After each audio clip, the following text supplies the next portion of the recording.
This episode of the Party Loaded podcast is proudly sponsored by Audible.com. Check out their awesome catalogue of audiobooks with over 180,000 titles to choose from. And be sure to grab a free audiobook on us and support the show by visiting audibletrial.com/endgame. Let's party.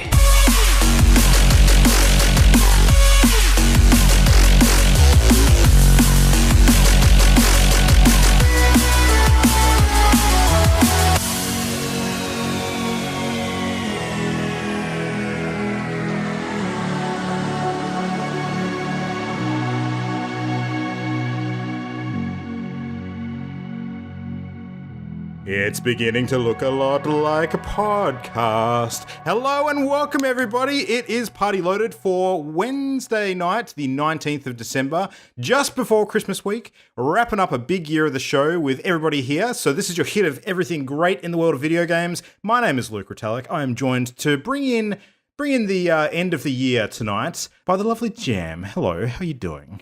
Who said you were allowed to sully Christmas carols? What, by introducing you? I did not approve the singing of Christmas carols by you. No, I'm corrupting the disappointed. Christmas I'm cheer. disappointed that I don't have Adrian here to back me up tonight, because I'm sure he would have That's true. chimed in. That would have been glorious. Great. We also have Matt, Game Dad Diet. Welcome to the show. Going on. Hello. Yes, Adrian's not here, but it's okay. I have fulfilled the requirement for spiked anger and vitriol on the podcast tonight. Splendid. Excellent. We have to keep the rest of it sealed up in a jar and save some for next year, because Yes. I'm sure we have to ration that somehow, otherwise it'll just spill everywhere. Speaking of spilling everywhere, we also have Christian Paulson Brown. What's going on? I'm not quite sure what you meant by that, but I like am to leave indeed it open. here. Nice. No, you can make of that what you will. That's fine. So. Yeah, the gang's all here, minus Adrian tonight. Unfortunately, he couldn't join us. He's off doing, I understand he's doing Auslan translations for Christmas carols or something tonight. Yes. Which is a very noble cause. But of course, that means he's not here to chat video games with us. But that's okay. As we see out to the end of our party favourites for the year, we do have his selections, so we will be able to chime in. And I don't know, can any of us actually confidently do an Adrian voice? We're going to have to leave that up to somebody to attempt. Jam, are you up to it? I'm going to be... No, I'm going to be too busy laughing at the comments that he left. Yeah. Okay, should be good. Should be a good night. Oh, dear. All right, so banger of a show ahead. Lots of things to talk about. It's been a slightly slower week this week. I think we're starting to finally feel the holidays creeping up, but it's good. We've finally got some time to actually slow down a bit and play some of the games that we've been wanting to get to. There's been a bunch of new indies out this week, though, and I had to sort of pick and choose which ones I was going to tackle. So I don't know how you guys did with your weekly gaming. Who wants to kick off with chatting about what you've been doing tonight? I am super excited to talk about Hitman 2. Ooh. Nice. Yeah, I saw you played the last level, so... Yes, I played the last level. The first time I finished it, I got 4 stars, and I was like, this isn't good enough. Because I'm still playing on Master Assassin. Mm-hmm. I'm still playing it on the highest difficulty and trying to get Silent Assassin, which is basically the 5-star of each level. So I replayed it, and I spent about 8 hours total on Sunday just playing the last level of the game, trying to get 5 stars. Wow. And I got there eventually. I got my 5 stars on the final level of Hitman. I unlocked a really, really cool silent sniper rifle, which is good, because I intend on going back through the game and doing the sniper assassin stuff now. Mm-hmm. The ending, holy crap. I kind of saw it coming, but it's a really good ending. No. And there's so much references to the old Hitman games in there as well. Like, there's one kill in the final level that I just had to do because it's such a good reference. It's one of the best moments from Hitman Blood Money. Like, I probably just spoiled it for somebody. If you've played Hitman Blood Money, you know what the best moment in it is. Or one of the best moments, at least.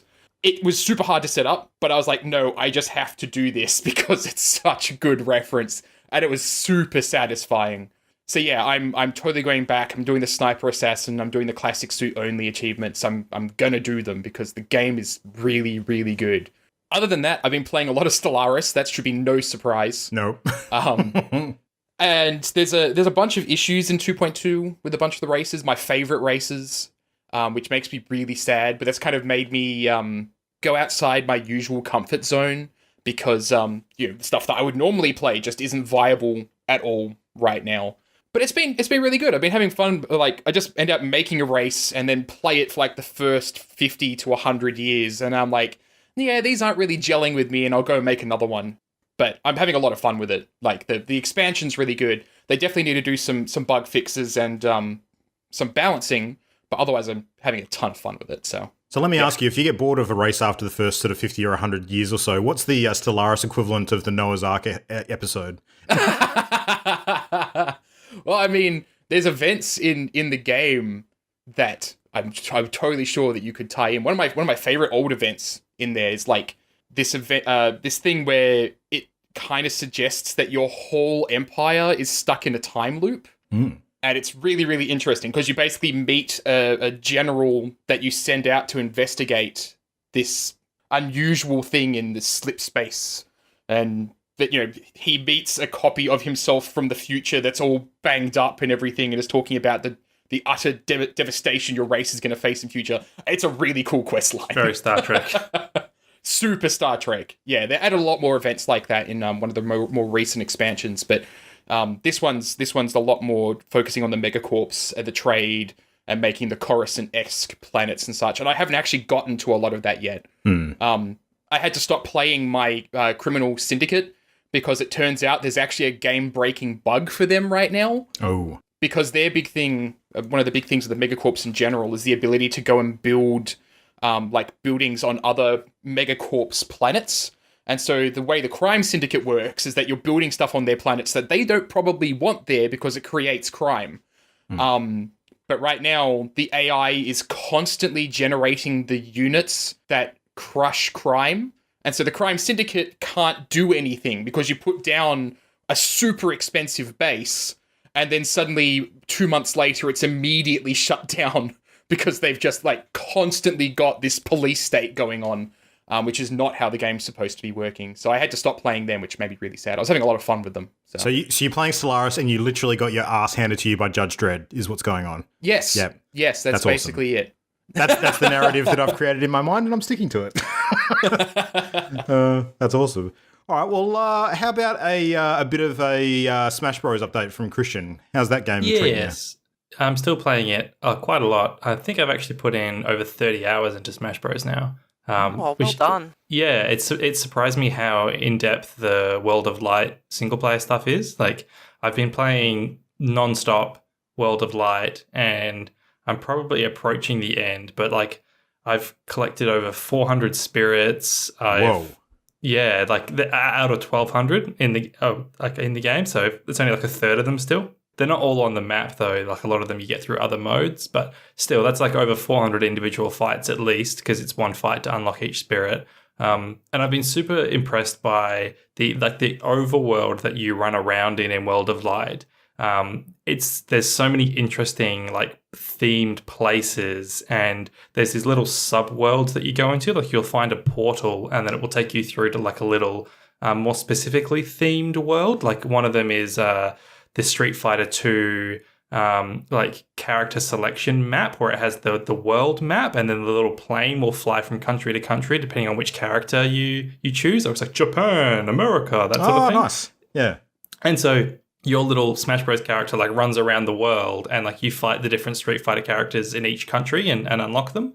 And then like another one I was going through today is like it actually turns, normally it's like an isometric 3D that you're running around in, but it turns it 2D, and it's like a full Castlevania castle that you run around in.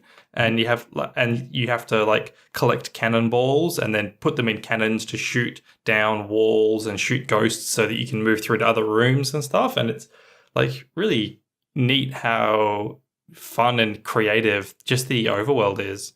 Like another one was like a completely faithful recreation of the Donkey Kong Country overworld from Super Nintendo, where that's cool. Yeah, like each of your encounters is like one of the different stops on the Donkey Kong overworld. So it's really cool, and yeah, it is much more than just fight after fight after fight. There are really fun Easter eggs, and there's so much love and dedication put into theming every battle. Like I mentioned last week that, even though they don't have animations for every spirit, they think of really creative ways to give the characters that you fight abilities and buffs and debuffs and weapons and stuff to bring them, bring the theme of the spirit forward. So It's really Yeah, I good. remember you last week talking about the Mega Man one with Dr. Mario sort of playing the role of Dr. Wily and stuff like that. That sounded really awesome. Yeah, they do that tons. Like it's difficult to think of examples off the top of my head, but I mean, there's anything you can think of, simple things like the legendary dogs from Pokemon, like Suicune, Entei, and Raikou. Like, obviously, they don't have models for those three Pokemon, but instead they put in like a Charizard for Entei, like a giant Pikachu for Raikou, the electric one, and then a giant Squirtle, I think, for Suicune. So they just play with it in little ways where they use the assets they've got to at least theme it appropriately. Makes me wonder, like, you being a fairly educated Nintendo fan from over the years, you'd be able to identify a lot of the stuff that they've put in like that, but you have to wonder how much you're missing too, like little nods that are not even immediately obvious to you as you go through. It's probably definitely. Tons, yeah. There have been some spirits that I've come across and I haven't recognized the character at all, and I've actually just whipped out my phone and Google search like what the heck they're from, and a lot of them are from like Japanese exclusive games that never made it out west. So like it reminds me of the old days with like Smash Bros. Brawl, where they had like Marth for the first time from Fire Emblem, and he'd never been in a game released in the West. And at the time, it was like, who the freaking hell is Marth? But yeah, like it's the same sort of thing where it's all sorts of references from like 30 years of gaming history. Yeah. Oh, nice. Yes, good fun. Right. So, Jam, how about you? What's your week been up to? Not too much gaming. I jumped into the Overwatch Winter Wonderland Nice. update to check it out. It's quite lovely. The Blizzard map has been fixed. Now it's all pretty and Christmassy. Yeah. The Mercy skin is just gorgeous. Sugar Plum Fairy. I want it so bad, but I can't afford it because it's Mercy brand new. always gets the best skins. Yeah, Pretty and rightfully so. Arissa got nothing, not even a voice line. I'm so sad. Like, she could be a giant reindeer or something, or pull a sleigh, or like, I don't know. It's just a bit crap, but I'm loving the game still. I miss it. I'm so glad it's sort of just that staple background. Oh, I'll play a few rounds of Overwatch. Yeah. So that was fun. And I've jumped into a bit of Fallout. Had a hilarious night the other night. I was playing with Ollie and Dave, and we just cleared out this cave with a Scorch Beast fight at the end. We get back into Appalachia, and there's two Scorch Beasts fighting like a bunch of mobs, just like NPC mobs, off to the side. So I crept the other way while they were still crouched at the cave entrance so that I could like get up high and watch through my scope. And somehow they saw me. So I start running and I'm going, ah, ah.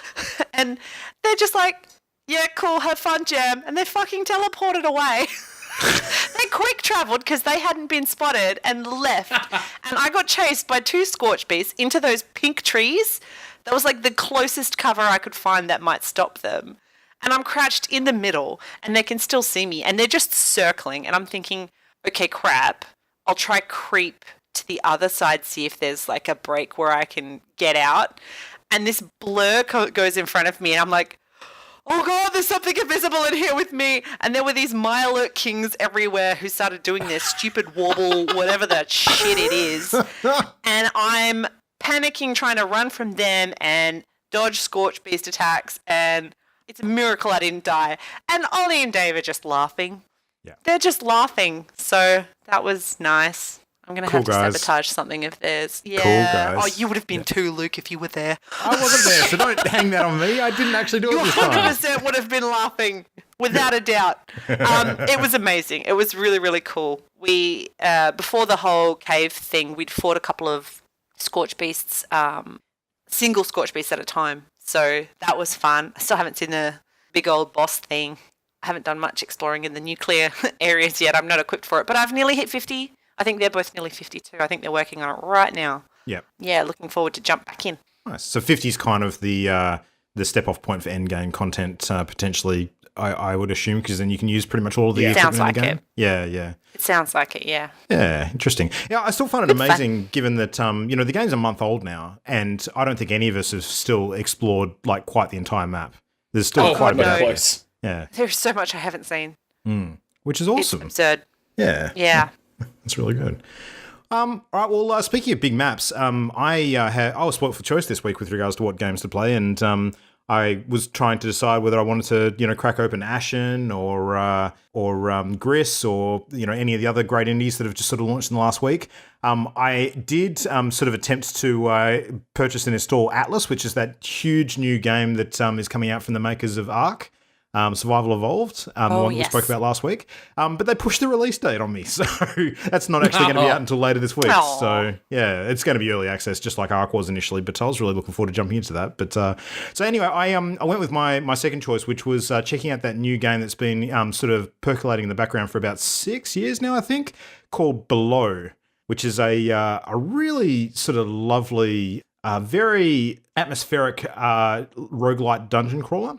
And this thing is absolutely gorgeous in terms of the art style. It's a very sort of subdued palette of soft colours that look a little bit comic-y if it was a comic without any sort of hard-edged characters drawn on it. It was sort of like a watercolour almost. But this game, you sail onto this island and this big opening sequence, which is probably actually one of my biggest sort of likes and complaints about the game. I loved it because it was a really nice opening sequence and sort of was very, good to the eye, but I disliked it because it went for about 10 minutes. So it was just way too long. You're kind of wondering what's going on. You finally get there. You hop onto this island, and then basically from there, you're given very little information. You've got this lantern that you're carrying around, and you don't quite know what to do with it initially, and you find out a little later on that you have to shine it on stuff sort of when you get a bit of a clue, and sometimes that illuminates runes on walls and unlocks sort of passageways for you and stuff like that. Your map is very sort of node-based, so you're not given a huge amount of information as to sort of where you're traveling. And the combat is pretty straightforward. It's a sort of hack and slash style combat with a few different weapons at your disposal. You start off with a basic sword, and you can pick up a spear, and you've got a bow as well. And these little creatures that you're sort of fighting as you go down seem to drop energy that you can power up your lantern with. So it was interesting. Like I jumped in and I was sort of navigating around, and there seems to be like a progression of sort of going down a level at a time, and usually some sort of puzzle challenge in order to sort of access the gateway to the next level down. But it's got like a Dark Souls campfire style mechanic where you can actually sort of save your progress sort of at a campfire by using I don't quite know if it's an item or sort of charging the campfire up with like magical energy, but the fire turns blue and then it sort of becomes like a warp point for you. It's weird. But the game does a really good job of creating, a real sort of mysterious atmosphere and giving you very, very little information about how to play the game whilst not sort of completely confusing you with the total lack of direction. Like it's all quite intuitive. You still sort of left wondering whether there's a lot more that you're not exploring as you go through because it just doesn't hold your hand. So yeah, at the moment, I kind of need to play a bit more to make up my mind. I haven't progressed far enough to really sort of get my final thoughts on it so far. My opening impression is that I really, really like it, but it's not a very quick game. Like it's the atmosphere it generates, it takes a bit of time to sort of do. So I sunk about 3 hours into this thing and I felt like I hadn't progressed stupidly far in that time. Like I had a lot more to go. So yeah. You mentioned it's got roguelike elements? Yeah, so it basically when you are traveling downwards, you can die instantly to some of the traps that you find. Like there was a level that I jumped off on and took 2 steps, and then literally a spike sort of trap appeared out of nowhere and just eviscerated me. And then you basically start the game from right back up the top where you sail onto the island and then have to progress downwards again. But that's when I discovered the ability to sort of, find a campfire and warp to the one that I'd last been at, that I'd sort of charged up with this magical energy. I'm hesitant to describe exactly how that worked because I still don't quite understand it myself, but I do know that there is like a way to kind of, I guess, skip ahead to where you'd progressed a little bit previously. But the other reason why I think it's roguelite is because I did discover a little bit of what I can only describe as a pocket dimension in the game. And if you can access this pocket dimension, you can actually store items and equipment there, like a very small amount of them, so that if you die, you can go back in and access that, and all of the equipment that you had previously is still there, whereas you lose everything else when you die. So it's kind of like a limited ability to sort of, I guess, bank a few items for your next run. But the catch is, of course, that if you bank them, then you don't have them for the rest of the run. So it's, it's interesting. Don't quite know what to make of it. Like, I like it. I don't want to sort of sound hesitant in that I'm deciding whether I like it or not. I definitely do. I just think there's a lot more to kind of get my head around with this game before I can sort of provide more thoughts on it. basically. Sure, So, yeah. yeah. It's an odd one, but it's really, really fun, basically. There you go. So that's below. So, yeah, all right. A little bit of gaming. Looking forward to doing a whole bunch more in the weeks to come. Of course, we've got a bit of time to break and chill out and get to some stuff. But in the meantime, let's chat about some gaming news.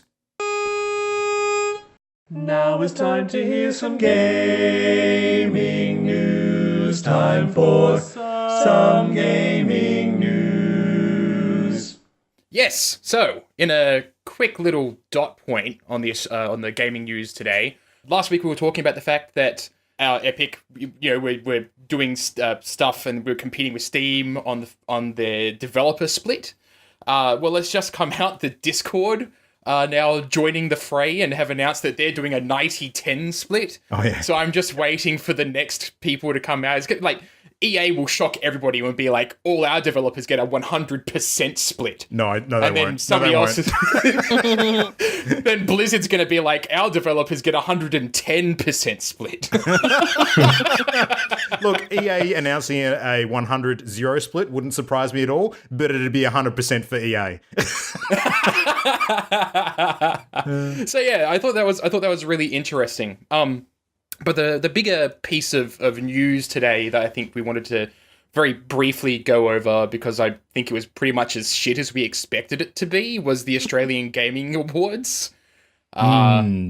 Which had very, very little to do with Australia or games, surprisingly enough. Yeah, it's oh man, yeah, I was disappointed. Like, there's been a fair bit of stuff going on with the Oz Games Awards this week, and from accusations of plagiarism to some bizarre sort of gaslighting of people calling out those accusations to try and hold certain people to account that were actually nominated finalists in the event, and it's not been Australian sort of gaming internet's finest hour this week, I think would be putting it lightly.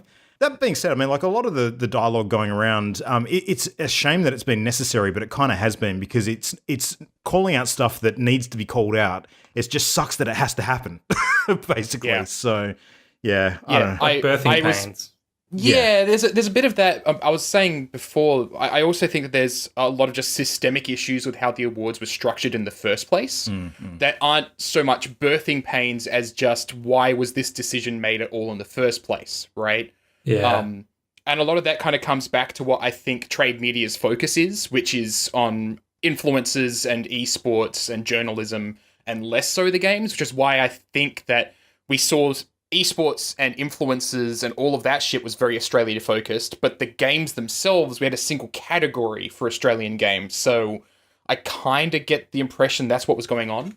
Which is funny, because I had a journalist telling me tonight that the Australian Games Awards only tacked on games because it was going to make them give them a wider net of people to actually watch, but they were always intended on being just the Australian Games Journalist Awards, basically, because there is no Australian games industry outside of 3 studios, which My Twitter is still currently exploding with people currently tearing into him and pointing out all of these other studios that exist that he's just never heard of. The awards, probably my biggest issue was they felt there was some awards in there that were just super advertising, like the best peripheral, and just not even a specific thing. It was just like, yes, we are giving this award to Razer for their mice and keyboards, and best audio goes to Audio Technica? I wasn't paying attention. Yeah, I should so. I'm just baffled that those sort of things existed. And yeah, I mean, the one thing I've got I can say for them, their pre-show was at least actually a pre-show. They didn't give any awards away during their pre-show. So it was just bad. It was just badly structured. There was some stuff in there where it was just messy, but I can forgive that because it is their first year. Yeah. Yeah. A lot of the growing pains with the presentation itself, they can work that out. Like that's stuff that they can, polish up their performance next year. They can make sure that everyone's a bit more prepped. They can make sure that the winners announced on screen during the event are spelt correctly, that they're tagging in the correct company Twitter handles instead of fan sites. This is really simple stuff to fix, provided they have that attention to detail. And I don't want to kind of nitpick too much at that sort of stuff because, it would be a little petty. But The bigger concern is just exactly what you've mentioned. It's the core stuff, like the foundation of what the awards are meant to be and what they represent. So they kind of need to address that first and foremost, and they've got a year to do it now. So I really hope that they have some tough discussions behind closed doors and work some of that stuff out, because I just can't see them gaining the traction that they want to make the thing a huge success if they don't sort of take some of that criticism seriously that's been coming out. Yeah. I hope they just don't try again, personally. Oh, really? Yeah. See, I'm not actually there yet. Like, I agree it's sometimes better to have, nothing at all rather than something that is, a bad representation of the country and the Australian industry. But look, I think that some good is there for sure. Like, it was fantastic tonight to see Ray Johnson get a couple of awards recognising her contributions to being a positive force for change in the Oz Games industry and the journalism work that she's done as well. That was awesome. She mentioned during her award acceptance that she's been nominated for different awards about 20 or so times, and this is the first time she's finally won one. So that's good to see, and I know that she's done a lot of positive work, sort of in the industry. There's definitely a few other, entities that deserved the accolades they got. It was excellent to see Team Cherry get some recognition for Hollow Knight, and that actually is an Australian studio and an Australian developed game, so that's awesome. Yes, that's the sort of stuff that needs to be there. Yeah, Hollow Knight was released last year. It came out on Switch this year. True. Actually came out on Switch, Xbox, and PlayStation, I think, this year. I remember checking it in research for my awards. But that's a product of a lot of sort of awards structures for games these days. I mean, we had the same thing last year with PUBG as well. Like, that was skirting the edge of what was going to be in or out as far as, officially released versus early access stuff goes. Fortnite has been the same story again this year. I mean, Fortnite Save the World came out long before Fortnite Battle Royale became a thing this year. And but I think that it would be doing a disservice to the narrative of the year if you ignore Fortnite, because it without a doubt has been one of the biggest things in gaming this year, and to kind of ignore that is weird. So yeah, I don't know. It's tough to get right. I think the way that games work these days, we can't paint them with the same brush that we used to. There's got to be a change to the way that we do that. So yeah. I agree, but I think that the awards, the biggest problem with them is they kind of exacerbate a lot of those issues in how awards are kind of presented for games and such. Because, as good as Hollow Knight is, it won a bunch of awards last year, and now it's winning those same awards again this year because it got ports, right? Yeah, like, if that's the justification, that doesn't highlight new things in the industry, and it just exacerbates this narrative that there are no other game developers in Australia. It's just the Hollow Knight guys, because they're the only ones I ever hear about. Like, that sort of narrative is the sort of thing that I would hope that these sort of awards would fix, but instead, like, at the very start in the pre-show, there was as much time dedicated to showing all, like, not even all, like a selection of upcoming Australian games that lasted as long as a gameplay trailer for Far Cry New Dawn. Like, it shouldn't be like that. We should be getting more. Again, I don't understand why it's not more Australian influenced in terms of, like, the actual games, because there's plenty of content to pull from. So I just don't get it. Yeah, I totally agree. Well, I mean, aside from that, shameless plug, if you want to read more about that particular train of thought, go read the article that I just posted on our site today. So it goes into a bit of a breakdown of some of those things, and, certainly continues the narrative that we've been talking about with regards to the contest over the last few episodes. So, yeah, well, it'll be interesting to see sort of the wrap-up that various other outlets post in the days to come. I hope that it's constructive. That's my biggest hope. Like, I actually, perhaps unlike Christian, I do want to see the thing come back next year. I just wanted to see it come back, like, much better and much more different, so that we don't have to have this conversation again, essentially. So that would be good. But yeah, Australian Games Awards aside, the other big controversy this week, which is, much, much larger in scale comparatively, has actually been with Blizzard's Entertainment. So just as we wrapped up the show last week, in fact, I think within 24 hours, Blizzard made a rather shocking and surprising announcement via their official channels, a post to the community of Heroes of the Storm that was actually basically going to be scaling back. So Blizzard are going to be basically moving developers from that games team to other projects. So the Heroes of the Storm team within Blizzard is actually Team 1, which is the team that sort of shares their scope with StarCraft as well. But given that StarCraft, of course, doesn't have a whole lot of action going on at the moment, it's mostly Heroes activity, unless there's stuff going on that we don't know about. So moving a chunk of developers off that to other projects, while it makes sense, it's also a bit of a worrying sign for Heroes players that Heroes is not going to be a priority for the company moving forward. And that was further confirmed by the fact that they announced that they were cancelling all of the official Heroes of the Storm esports activity that Blizzard was promoting, including Heroes of the Dawn and the Global HGC Championship. So, basically that's a big sign of no confidence in Heroes as a viable esport, which puts it at a huge competitive disadvantage against its competition in the industry like Dota 2 and League of Legends. Well, it's just waving a white flag, really. Yeah, it's it not, is. It's absolutely that doesn't put it at a disadvantage. It just rules it out. Yeah. Well, I mean, I was sort of saying as well that the message this sends to the player base, regardless of whether they enjoy playing Heroes of the Storm, and the game hasn't suddenly changed overnight. It's not like they've come in and just patched a whole bunch of things in the game itself. But having the company that runs this game sort of say that we're not going to continue putting a whole bunch of time and effort into it. Yes, there'll be content releases.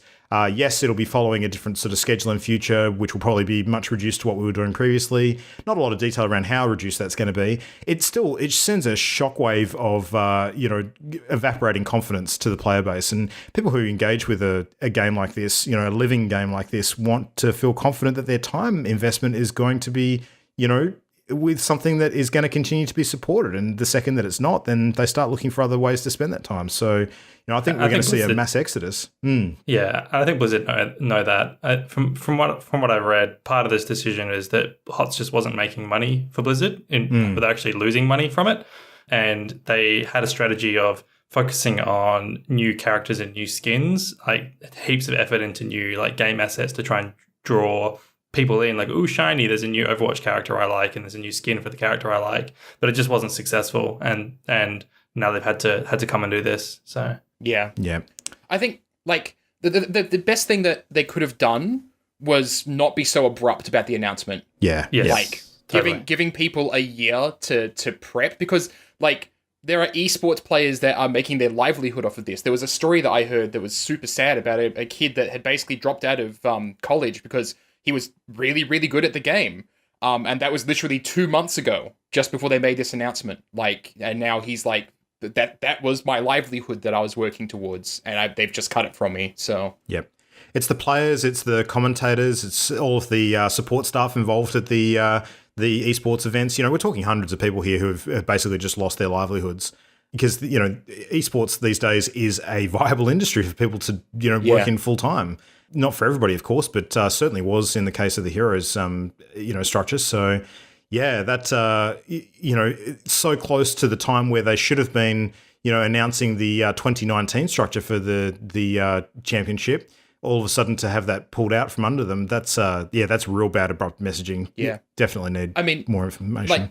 To me, as a developer, it strikes me as a knee-jerk reaction to probably the events that were happening at BlizzCon, because the fact that they haven't actually given that lead-up time in the announcement, it just seems to me like there are probably developers that were working on that thing and have just suddenly been told you're no longer working on it.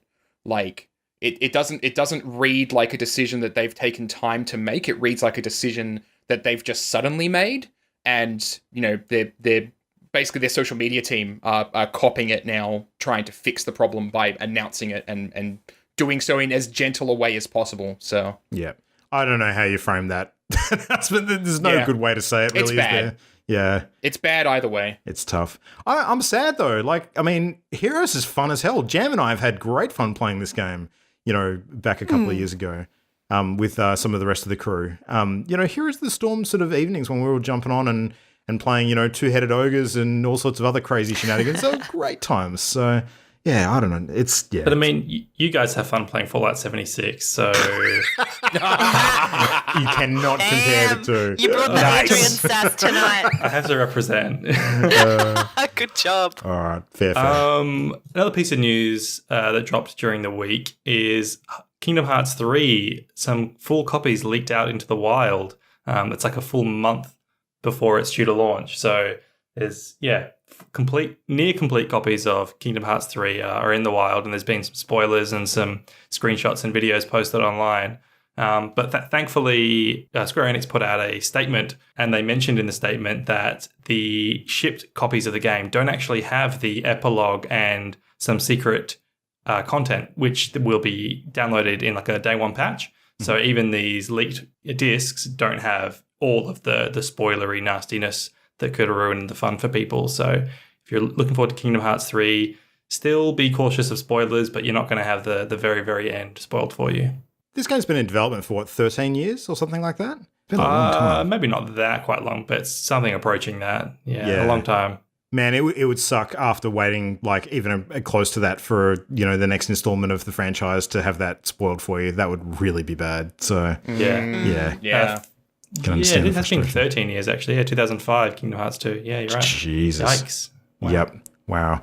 All right. Well, speaking of all things yikes-worthy, I attended a school concert for my kids last week, and when I was sitting down and watching all of the kids basically do their performances, of course, there were multiple performances throughout the course of the evening that involved about 1,000 kids getting up and doing various different dances that I immediately recognized from fucking Fortnite.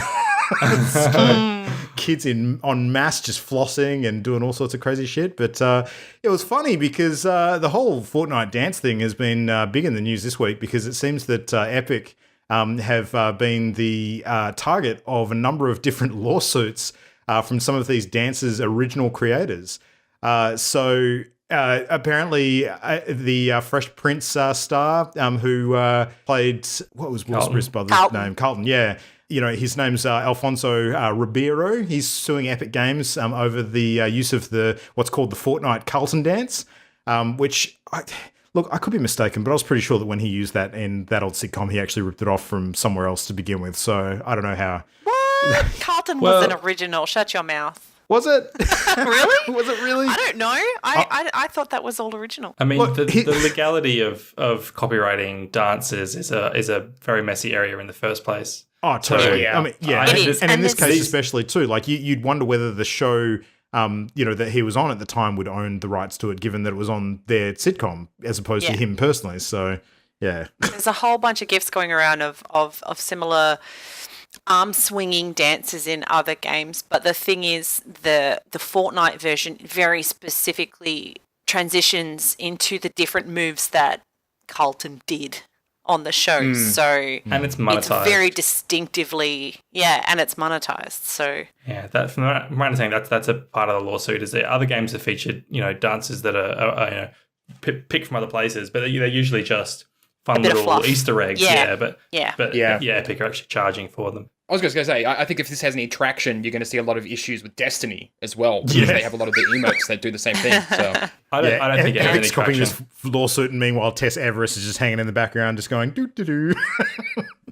I think this isn't going to go anywhere. And from what I understand, a lot of these lawsuits, particularly the flossing one and the Carlton one, they're coming from the same legal firm. And there are people who are saying it's a bit of a publicity stunt just for that legal firm to get in people's eyes. I believe it. Yeah, and because I was also reading a statement saying that this sort of thing has been tried in courts before, and the precedent seems to be that you can trademark or you can copyright a routine, but not a move. So if it's only like a short section of like 3 to 5 seconds of just swinging your arms around, that doesn't really fly as something that you own. But if it was Michael Jackson actually that it came up with in the past. And like a full dance routine you can, but these aren't really full routines. So we'll see.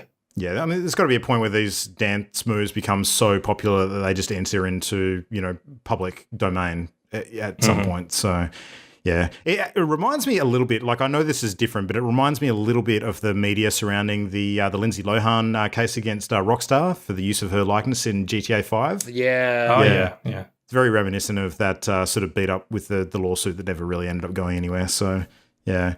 It's because it didn't look anything like her. No, I agree. I absolutely agree. Yeah. And final sort of note, just to cap off the news for tonight, which is a bit of a fun one, and one that I'm greatly looking forward to. Dreams, the new game coming out, the PlayStation exclusive by Media Molecule, which Matt and I got to play around with a little bit at PAX Australia earlier this year, is actually hitting beta tomorrow. So by the time you're listening to this episode, that you should be able to sort of get in and check that out. So you can sign up for it. You basically need to hop on to the. I think they're doing a live stream sort of to promote what's going on with it, and you want to hop onto the Media Molecule mailing list to sort of keep up to date with what's going on. But apparently people are going to have until January 21st to check out the demo of the Creators Mode, which is just going to focus on those aspects of the game. It's not going to be a complete game demo, but yeah, certainly enough to get a bit of a feel for some of the mechanics of how you can design stuff in that game. And boy, howdy, that thing is just wild. So yeah, it's insane. I would highly recommend checking it out. It's going to be a real interesting one to see how that lands. So yeah. All right, well, news aside, tracking all right for time. Let's now roll straight into the big feature for tonight. And of course, to wrap up the rest of 2018, of course, it's part 2 of our party favorites for the year. So as a brief recap, last week we covered 5 of our 10 categories. So we discussed our favorite characters, our favorite setting, our back catalog favorite, our most emotional experience, and our favorite small game or indie. So if you missed that, go back and have a listen to episode 156 on all of the usual feeds, because you want to sort of listen to that stuff. It doesn't really matter if you listen to it out of order, I guess, but I'd highly recommend putting both halves together because, yeah, it's a good time. So tonight, we've got another 5 categories up to chat about. So Matt, what are the 5 that we're chatting about tonight? And then do you want to kick us off with our first one? What do we got? Absolutely. So our 5 categories tonight are favorite game feature / mechanic, favorite moment / sequence, biggest surprise, biggest disappointment, and favorite 2018 game of the year. Yeah. And so I will be kicking off with our favorite game feature and mechanic, and I'm going to ask Adrian, what did you think? Well, that I really like. No, so obviously Adrian's not here. So the reason I'm actually reading out Adrian's is because this is a good opportunity for me to use him as an excuse for, hey, this was my runner-up. Nice. You sneaky. So Adrian says that his favorite game feature mechanic was Kratos' Leviathan Axe. He says, definitely the most satisfying weapon in almost any game I've ever played. Really empowers you and makes you feel awesome. If you throw it into the lake over and over again just to see it fly back into your hand, it must be good. And I totally agree. Like, of everything in that game that is a unique thing, the Leviathan Axe stands out just because of that return mechanic. It is so satisfying to get into a fight and line up a shot, throw it into some dude's head, punch the shit out of somebody else, and then withdraw the axe so it flies through somebody else's head. Like, that is so much fun. It is absolutely great. I'm not going to talk about my other potential favorites, but no, it was absolutely a standout mechanic from games this year. What about you, Jam? What was your favorite? Oh, me? I'm next? Okay. This was tricky because I had a few that I really enjoyed, but I ended up settling on Cultist Simulator. Very similar to the reasons I chose it last week for one of the categories. I found it really fascinating. I'd never seen basically a game that works with the mechanics that game does, but the way it used time for what looked to be a simple card game, it harnessed time in such an interesting way that even though at any given point I could pause and see everything and think through everything until I was ready to go again, I was always pressured for time. All of the activities, every time you placed a card, took a fixed amount of time, and sometimes that then daisy chain on to other events that pop up afterwards that keep that activity going and that resource, put to the side. And then once it pops out, it might have a cooldown. So suddenly you can't use that resource again to further other investigations or invest somewhere else to gain new contacts or resources. It's a game where you're trying to build this cult out of nothing and the clock's ticking, constantly ticking. You're being investigated. Something's happened. Someone's gone missing. You're always tense and the pressure is extraordinary. And it's just a table with cards on it. Yeah. Like, I was astonished and astounded at how very well that was balanced. And on top of all of that, You can only learn by doing. You don't know what's going on. The game hasn't told you how this works. You just start putting things in places and see what happens. So, I loved it. I loved it so much. I was so impressed. I was talking today about Red Dead Redemption 2 on Twitter, and there was this video I watched that was talking about comparing like linear games to having a Lego set and following the instructions to other games where you get to just play with the whole box of Lego. And like Cultist Simulator feels like you get handed a box of cultist themed Lego. Yeah. And you just get to construct the story you want. And I really love that about it. It's a delicate web. You are trying to keep track of all of these strings at once and be ready with the next string that you have to loop in when this one breaks. Like, it's just the coolest. Yeah, absolutely. The game is So so what good. about you, Christian? Oh, yes, me. So my favorite game feature / mechanic for the year was actually the core gameplay system in Beat Saber. So just the idea of, hey, Guitar Hero, what if you did that but you're a ninja or a Jedi? It's just such a like a simple but amazingly fun idea of just sticking two move controllers in your hands and having you chop through notes instead of click buttons on a plastic guitar. And I'm still playing that game nearly every day when it's not too hot because it still works up a sweat. And yeah, so I'm still in love with that game system of chopping down notes, and yeah, Beat Saber for sure. Awesome. And Luke, what is yours? So, for full disclosure, I wrote this down before I even saw Adrian's pick, but mine is absolutely 100% the Leviathan Axe as well, for the exact same reasons. So that is by far my favorite game feature or mechanic for the year. It's basically Mjolnir. You're throwing Thor's hammer around. Yeah. Which is ironic because we know that Thor's probably going to be in the sequel for that game too. So God knows how his hammer is actually going to work at that point. But God knows. It's going to be real interesting. But yeah, man, like the thing about the Leviathan Axe too is that they actually incorporated into a lot of the puzzle elements of the game as well. Yes. Like you have to sort of, embed your axe into different elements of the environment and pull it back at different times to activate certain things. And holy shit, that's so clever. Like and it feels awesome. Like the thud that it makes in your hand, like through the vibration, the rumble in the controller when it sort of comes back to you. Man, it just feels awesome. It is by far the best feature or mechanic this year. But I'll also just mention another one that I really liked from God of War 2, because there were a bunch of great ones in that game. Another one that I did think about quite a bit was the Lake of the Nine that you encounter in the game. Now, I know that all of you have at least gotten up to this bit, so this won't be a story spoiler for you. And for anyone else, I think it's probably enough time's passed now that it shouldn't be an issue. But there's a massive lake in the middle of the Midgard area of the game. And as you interact with the world serpent that inhabits the lake sort of throughout the game at different points, the serpent's body shifts and it actually results in the lake draining and the water level moving down.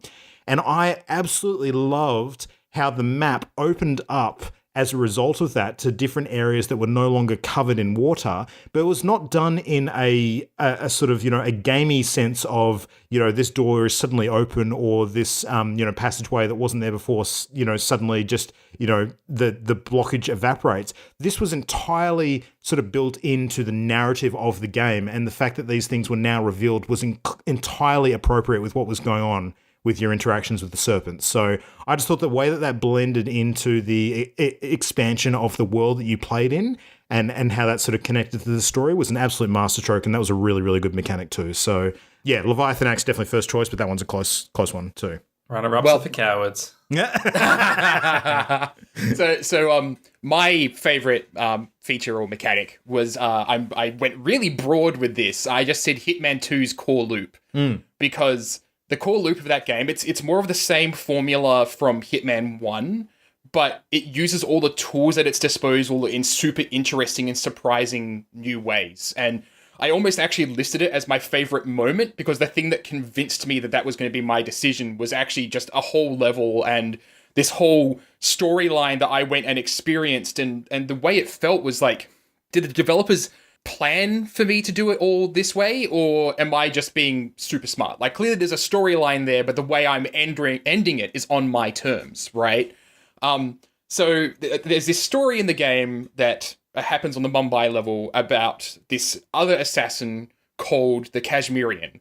And in the Mumbai mission, you have to kill 3 targets, and one of them is hidden and randomized, so you need to gather information about that person before you can kill them.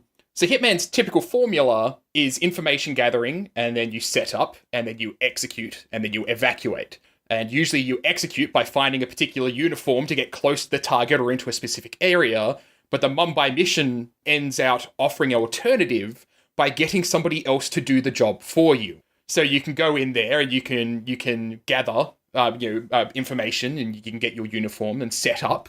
But then the execution, rather than you being the person that pulls the trigger, the execution is pulled off by the Kashmirian, which just feels like a totally smart way to kind of grow that core loop, you know? Like you're basically working with another assassin, and they don't know they're working with you, or that you're setting up all of these kills for them. And then at the end of it all, he goes and contacts your third party, which reveals them for you, and you know where to find them. So you can just go and follow the Kashmirian, get dressed up as him, and then perform the final kill as yourself, exactly like you normally would. And that's just such a smart use of their mechanics. Like, it was genuinely exciting. It was the most exciting experience I think I've had in a game this year. Like, I was laughing my head off just having Agent 47 sit out there on a city street, probably playing phones on his tablet because he pulls his playing games on his tablet because he pulls a tablet out while he's just sitting there. And meanwhile, I'm just listening to the Kashmirian, going and doing his thing, setting up the kill to go and assassinate this person that I've set up for him. It was exciting, like just genuinely exciting, and such a smart use of the mechanics that they set up in the revamped Hitman that there was no way I could not choose it as my favorite game feature or mechanic for the year. Can I just say, I'm so happy that I got to share the Hitman experience with someone this year. Oh, hell yes. It's been great. Such an awesome set of games. They're really, really good. All right. Well, that's the 5 of us, I think, if I'm not mistaken. So, Yep. All right. Well, kicking on into our second category for tonight, we're going to chat about our favourite moment and or sequence. So this is a moment in a game or a sequence of events that are sort of played out while you're sort of going through a particular game area or level that has been particularly noteworthy, or indeed a favourite moment or sequence that's played out in the larger games industry as a whole that you've gotten to observe or be part of. So we've got some good picks, I sense, to go through with this one tonight. So I won't start with Adrian this time. I'm going to start with Christian for this one. So what's your favourite moment or sequence this year? So my favourite moment or sequence, I don't remember too many details about, but I just remember the feeling, and it was my first hunt of an Anjanath in Monster Hunter World.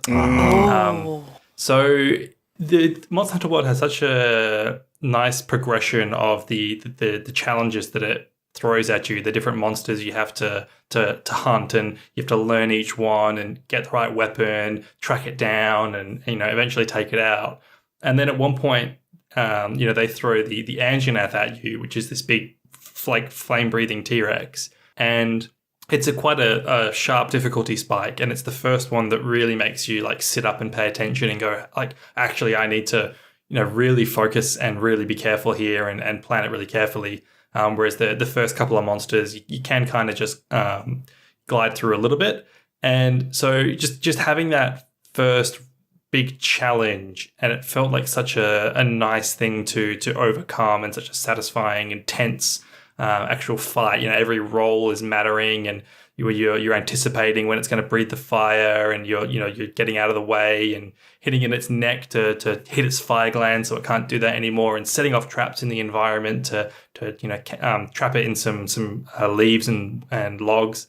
And eventually you do take the thing down and you carve it up and you swagger back to the camp and make something shiny out of it. And it just was such a nice moment in the progression of that game, the first real challenge that the game throws at you. And taking down my first Anjanath, loved it. It's going to stick with me for a while. Those things are still dangerous later too. Yeah, they are, yeah. I forgot how challenging that was the first time round. Mm-hmm. Oh, Good fun. Yeah. All right. Well, Jan, what about you? What was yours? Oh, me. I mentioned this one briefly last week too.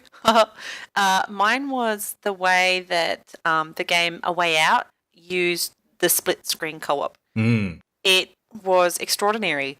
we started the game, you and I, Luke, with basically the screen half and half, moving around this prison yard. And then very soon after, it would, if one of us happened across, a key character where the conversation that they were having was quite important, even though we were both interacting with things, one of us, our screen would shrink down and the conversation that was happening would fade out, and the other one would grow and become the focal point. And it was much easier to hear because the game was very, not subtly, but cleverly telling you this is, the important part and where you need to be focused. And it culminated in this sequence. Was in the hospital. Yeah, I was just thinking the same thing as the hospital chase scene. Yeah. It was so good. Yeah, that whole sequence, the way that it shifted between what you were doing and what I was doing, and how we had to coordinate because we were split up and we had to coordinate getting through these different sections carefully together. And then when it got like shit hit the fan and we both had to go through these crazy chase scenes, but it had to flip between us. And the way it did it was remarkable. The transitions it was so cinematic and it felt seamless, but it was shifting from you to me to both of us on screen having to do this thing and crossing over, and you take, oh, that guy's pointing a gun at me, but now you've knocked him out. And I was trying to like carefully craft words to describe it, but I can't because I was just so caught up in the moment. There's so much detail I've forgotten. I just remember thinking, holy crap, this is extraordinary. I think it's worth mentioning with that sequence too that you're not sort of both doing separate sequences. They do intertwine and the actions of one can affect the other. They connect and split up again. And it was so well crafted, beautifully directed, and the timing is exquisite. The way everything just falls together. If you're both performing well, and we smashed it, and it was the most satisfying thing.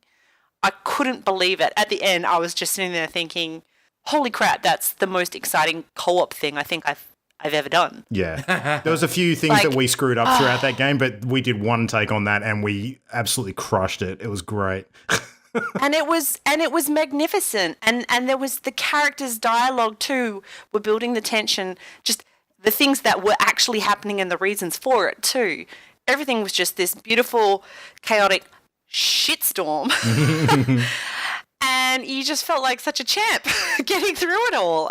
It was remarkably done. And I really do want to watch Adrian and Christian play this because I want to see that again. Yeah. Oh, look, I'll say this too, Jam. I would not be against switching roles and playing through that with you again at all. I think that would be a lot of fun. Yeah, we should do that one day for sure. Yeah.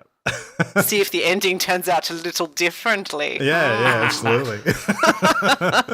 Nice. All right.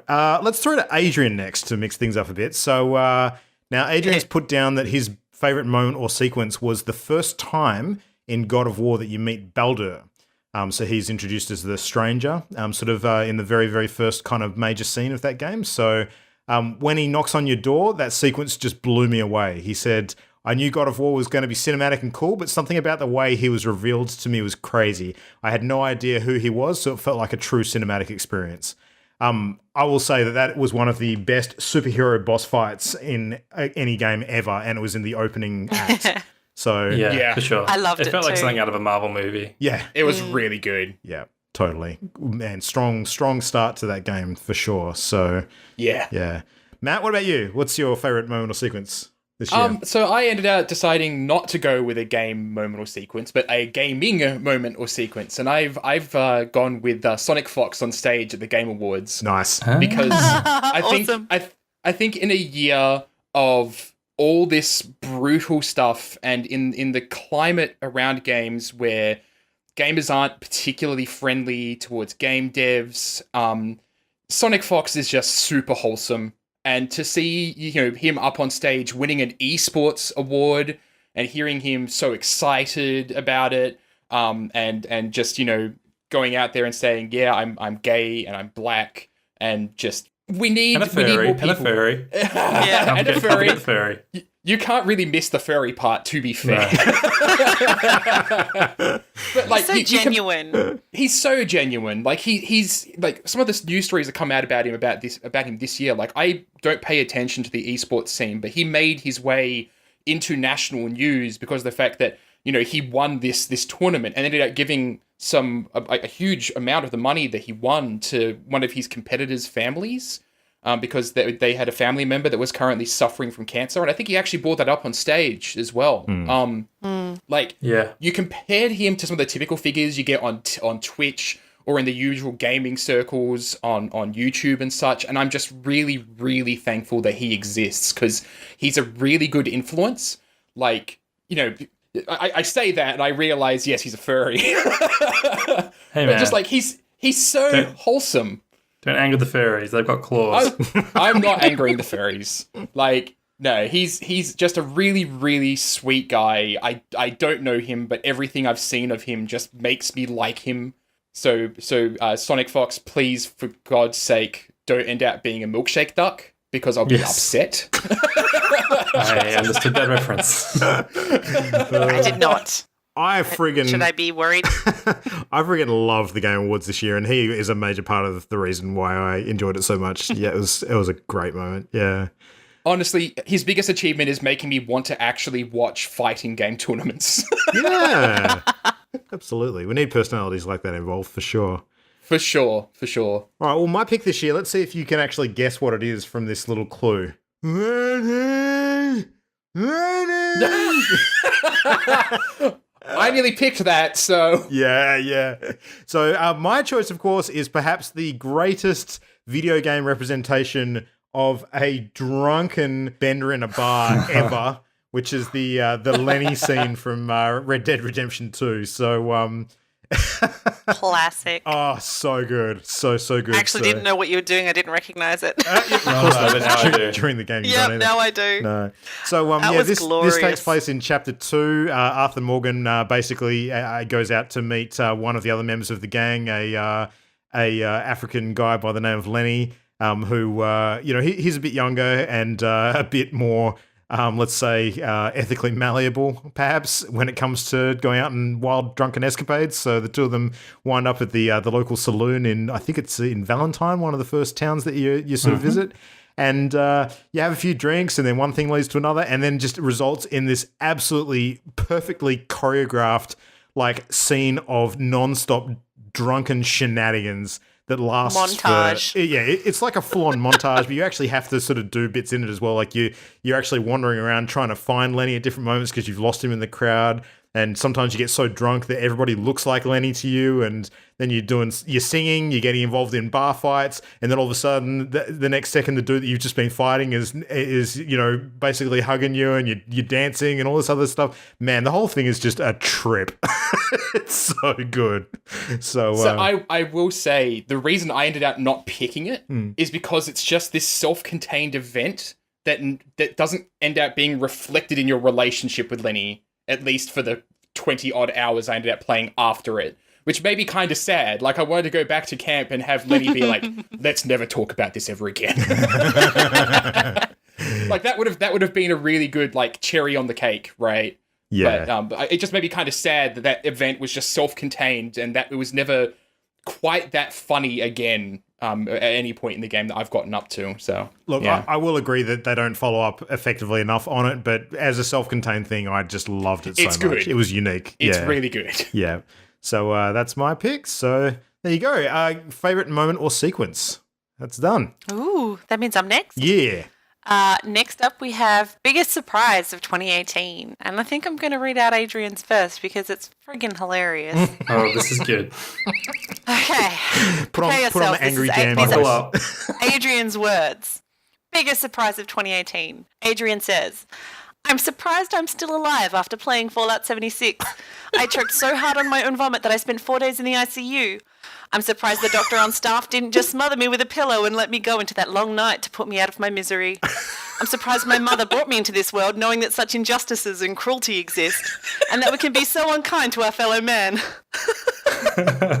Life is meaningless, devoid of purpose. There exists only a Fallout 76 shaped hole in my soul. Surprise! Thank you, Adrian. Oh my God. So that's my favorite moment of 2018. And the best thing is, I know he means it. He means it with all of his heart. All of the hole in his heart. Yeah. Oh my God. Okay, so Luke, can you compete with that? Nah, but I do have my own. Me either. What was your biggest surprise of 2018? Look, there's been a few interesting ones this year. I think, some of them have been pretty recent too. Like, the whole Epic Games thing has been pretty surprising. It's actually been mostly industry stuff that I've found quite surprising this year, as opposed to actual individual game experiences. There's just a lot of them dotted throughout the year. But as far as something that's uniquely games and kind of surprised me with how good it was, the one I'm picking this year is my biggest surprise is actually basically the rising from the ashes journey of No Man's Sky. Because that game is holy shit good again. And I say again, it's probably, it's kind of unfair to say again because I never actually before that point considered it to be truly good. But once the next expansion came out this year and I dived back in and started playing that thing, I was just shocked at how much love and attention and effort Hello Games had put back into it and literally brought that game, for me at least, back from the dead. That was just hugely surprising to me. Like it's something that I had effectively written off from years previous when it launched with all of the intensity of a wet fart. And while there's been people that have sort of always been in its corner and been devout niche fans of the game, our friend V being a good example. I've never really taken that seriously until I played the next content this year when it launched and realized that, man, this is actually a thing now. So very surprised and very delighted to see No Man's Sky come back from the dead. That's extraordinary because that was also my choice. Oh, nice. Oh, really? It was so unexpected. Such a huge surprise because, similarly, I'd written it off. They'd done such a poor job of communicating what was going on or whether anything was going on for such a long time. I just assumed it would be, I guess, minimal effort on their part, but then they turned around and put all of this work into it. And it wasn't perfect, but it suddenly became the game that everyone wanted to play and was prepared to pay for and what they felt they deserved. And the fact that they added multiplayer, nobody saw that coming. Yeah. Really. Yeah. So good. Yeah. Okay, so Matt, how about you? What was your biggest surprise? My biggest surprise this year was that Microsoft suddenly isn't shit. The acquisitions Microsoft's been making this year are like incredible. Like you've got the Initiative, Undead Labs, Playground Games, Ninja Theory, Compulsion Games, In Exile Entertainment, and Obsidian Entertainment. And not only that, but quite frankly, Microsoft is the party responsible for console crossplay becoming what it is today. Yeah, because they own Minecraft. And Minecraft is on every platform, and they want to see people able to interact with others across that. And so when you see Microsoft and Nintendo going and doing that advertising and that cross-advertising of Minecraft and poking fun at the fact that Sony doesn't want any part of it, I just find that really freaking cool. Microsoft has become this company that, what was it 2016 that they had their E3 showing that was freaking abysmal, or was it earlier? Was it 2015? I think it was earlier, maybe. It was the Xbox One launch. Yes. E3, yeah. Yeah, and to see that was 13. Well, geez, that was way longer ago than I thought. But to have seen them grow from that to where they are this year, I am genuinely excited to see what Microsoft does in 2019. I've got to call out the fact as well, they've got the whole ability now that you can go and buy an Xbox One game, and if it's on the PC as well, you get it for free on the PC. That's nuts. It's just mind-blowing to me just how far they've come in that short period of time that I'm excited to see what they're going to do at E3 next year when they have the stage to themselves pretty much. Yeah. And I'm excited to hear what they're going to do with the next console generation, because I think that the line between all of the console platforms and between Xbox and PC in particular are just going to blur so much because of this really smart business decision making that they're doing at the moment. It's just really cool. Not to mention all those studio acquisitions and all the freaking incredible games that are going to come out of that. I'm genuinely surprised at where Microsoft's going, and I'm super excited about it. You got to give some mad props to Phil Spencer for some of that too, because that dude has his eyes on the prize. He's been a great leader for that brand. He's doing an excellent job. Yep. Christian, lucky last. Yes. Biggest surprise? My biggest surprise, it's also a comeback story, but it's not No Man's Sky, and it's not Microsoft. It's PlayStation VR. So I was really surprised that this year there has been quite a resurgence in attention toward the PSVR. There's been games like Astrobot and Beat Saber, Tetris Effect, Moss, Firewall Zero Hour, and Derakeen. And there's been others too, but there's been a lot of really high quality, critically acclaimed and fan loved PSVR games and games that I've really enjoyed playing, and still some that I need to get around to. And that was after a couple of years of a real lull where I had kind of thought that Sony had just given up on PSVR after that kind of initial burst, and Resident Evil 7 seemed to be the kind of biggest title that was going to come to the headset. But 2018 was a really good year for PSVR, and it does make me excited for a potential revision of the hardware in future, or some other iteration of VR coming from Sony or another platform. Yeah, so for sure, 2018 PSVR, thumbs up. Bold prediction time, or maybe not so bold. This is probably to be expected, but I suspect that quite a bit of our dialogue around games we're hot on at the moment in January is going to be quite VR centric. Mate, I'm looking under my tree. Santa's already delivered some wrapped up packages, and I'm pretty sure I know which one is waiting for me. I'm like, oh, come on. Absolutely. I can't wait. Yep, fun times. Well, those were our surprises, but next up we need to talk about our disappointments as well. So I'm going to be hosting this one. So I'm going to start off with Adrian's biggest disappointment, actually. So for this year, Adrian's biggest disappointment was actually Spider-Man. Wait, can I change my biggest surprise? Because my biggest surprise is that his biggest disappointment is not Fallout. Sorry, did I skip your biggest surprise? Oh, no, yours was No Man's Sky. Yeah. Yes. His biggest disappointment was definitely not going to be Fallout, because he wasn't excited for Fallout at all. Expectations going in. Yeah, there was no expectation there. But it was in the end Spider-Man. He wrote, being a huge fan of almost all the Spider-Man games over the years, I had high expectations, but was really disappointed with how they handled the Sinister Six, lumping them all into the last quarter of the game. He says, why would you take one of the best rogues galleries in superhero history and not give them justice? Boo! He says, I finished Spider-Man in a few days, and now when I look back at it, I think meh, which makes it the biggest disappointment. Which is sad to hear, because he is such a lifelong Spider-Man fan, and this game is quite pretty amazing game. But yeah, didn't tickle his spider senses. So I mean, I do personally think that it's not going to be a game that does really stick with me. I do think that after finishing it, the shine has kind of worn off on it, and now it is kind of taking a seat as another third-person open-world game that isn't going to be too memorable to me. But it is still a great game. But let's move on to Jam, your biggest disappointment. Me? Well, yes. I feel like I'm doing Adrian proud when I say my biggest disappointment is the mess that surrounds Fallout 76, because I've been looking forward to this game for a long time. It's been years and years and years that I've wanted to explore the wasteland with friends, and I'm happily enjoying doing that. But all of the other crap that has sullied that, from the bugs to the lack of communications, the bag rubbish, the atomic store, the data leak, like, they just keep dropping the ball in every other way.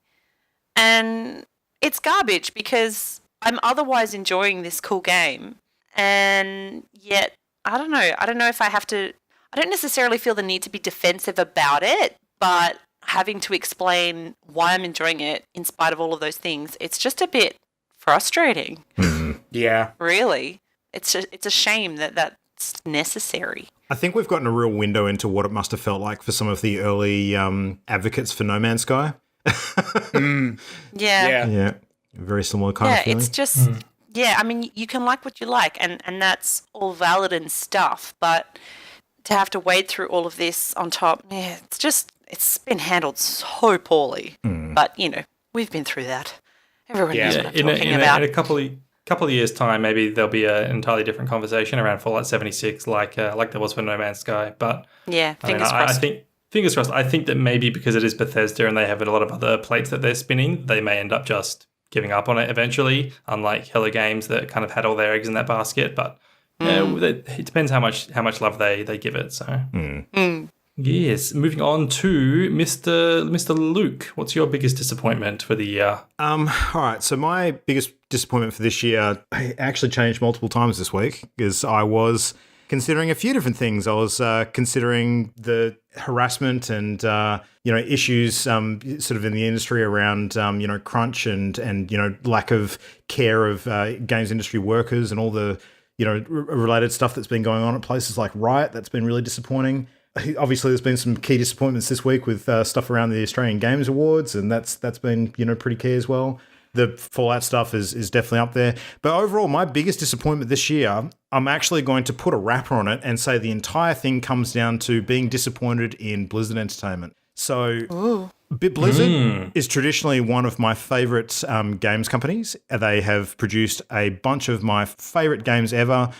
From Diablo to Hearthstone, of course, which I've sunk hundreds and hundreds of hours into, to StarCraft, World of Warcraft, original Warcraft games, absolutely everything.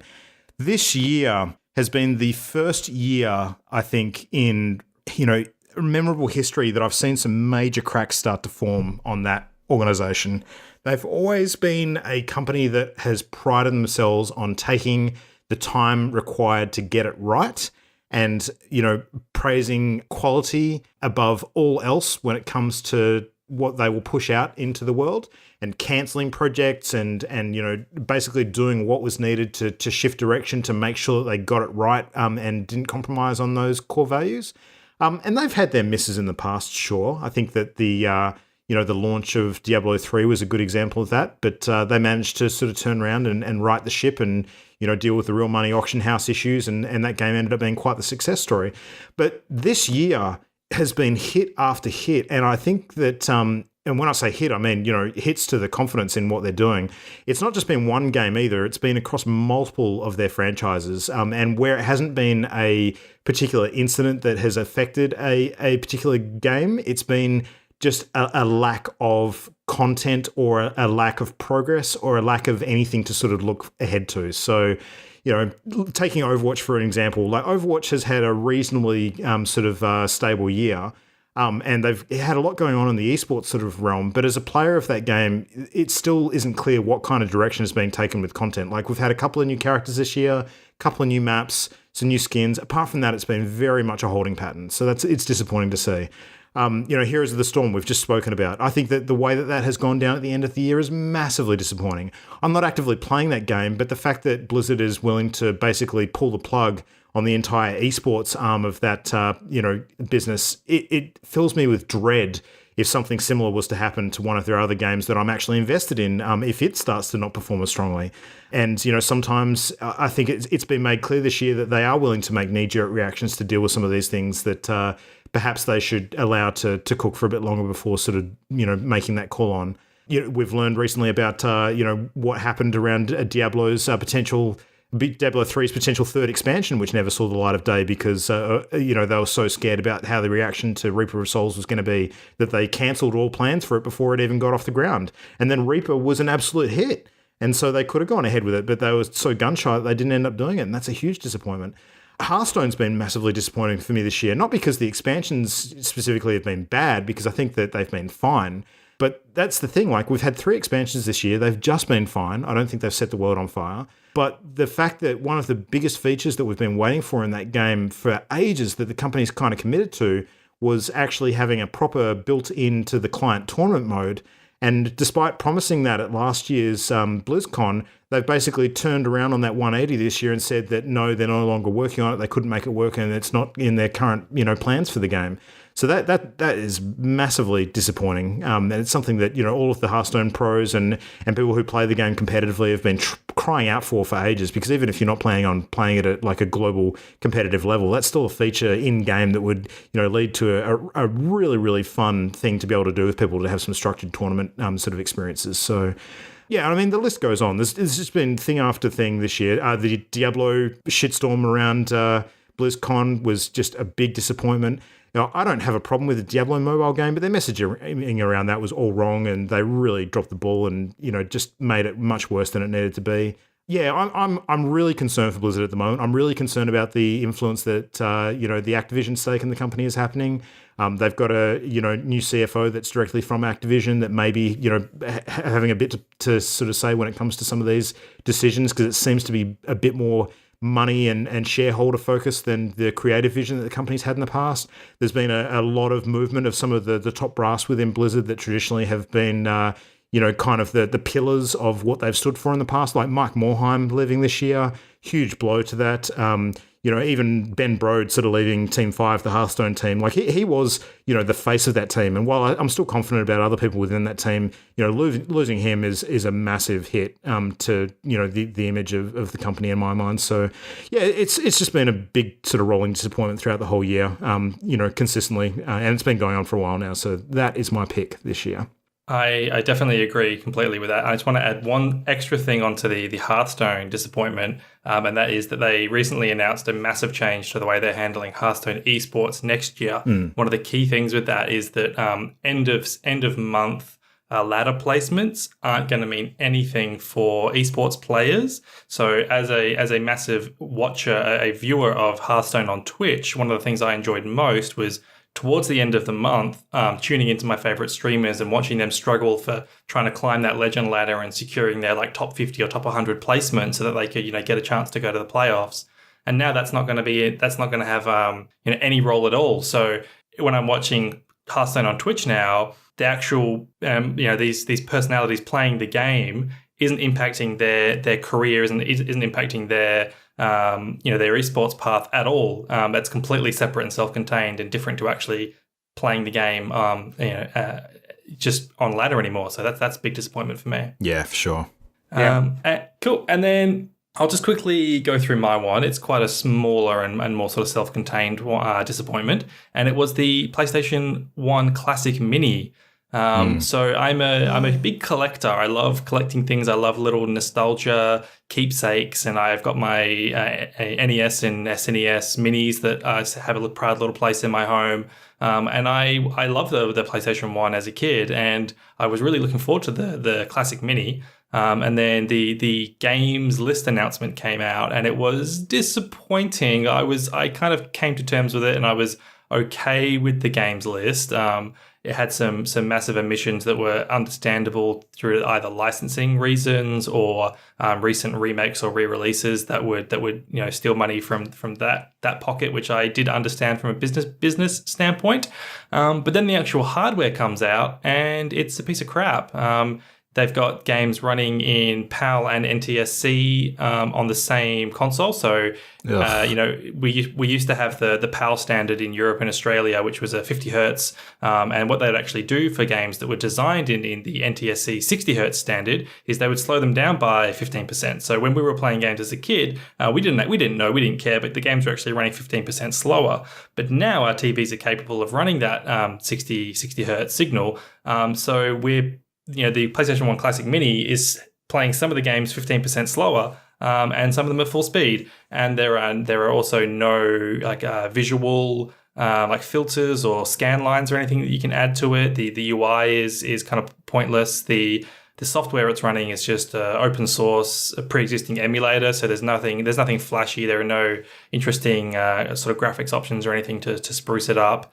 And yeah, it's just a kind of a, like you said before, Luke, I think you used the term wet fart for something. Yeah, it was just a real disappointment for the Mini, because I was hoping it was going to be a nice little, box with some tender love and care in it, but turns out it's not.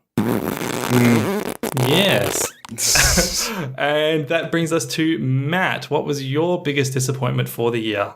So I preface this by saying I love all of you, but as your game dad, as your game dad, it's okay. It's not you guys. It's me. Damn it. No, it's okay.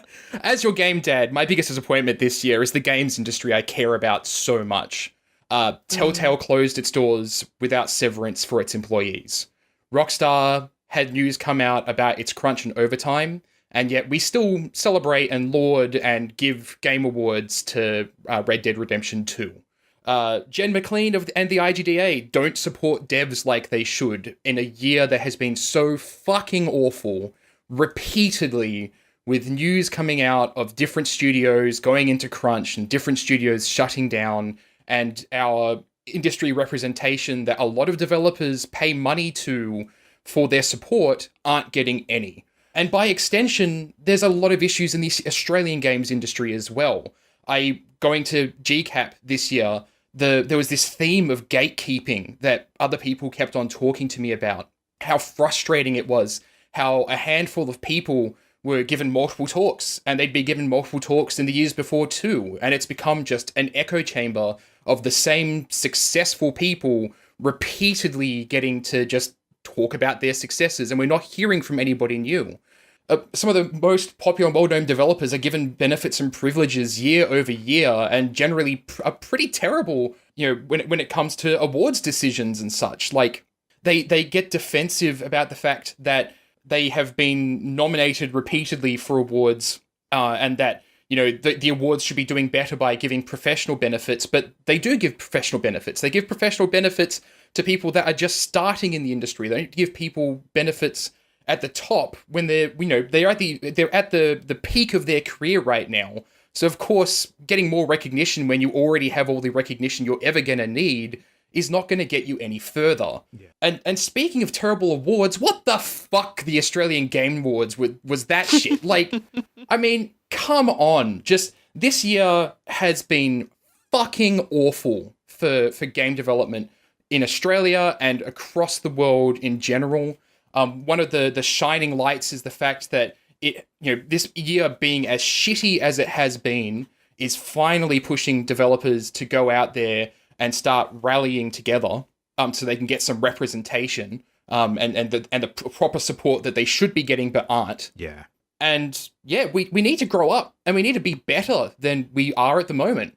And I'm just not seeing it. I'm just seeing that, like, it's this genuine feeling in Australia and worldwide that the games industry has peaked, and we're going into an industry recession, essentially, because, costs are getting bigger than games can ever potentially make the sort of money to support.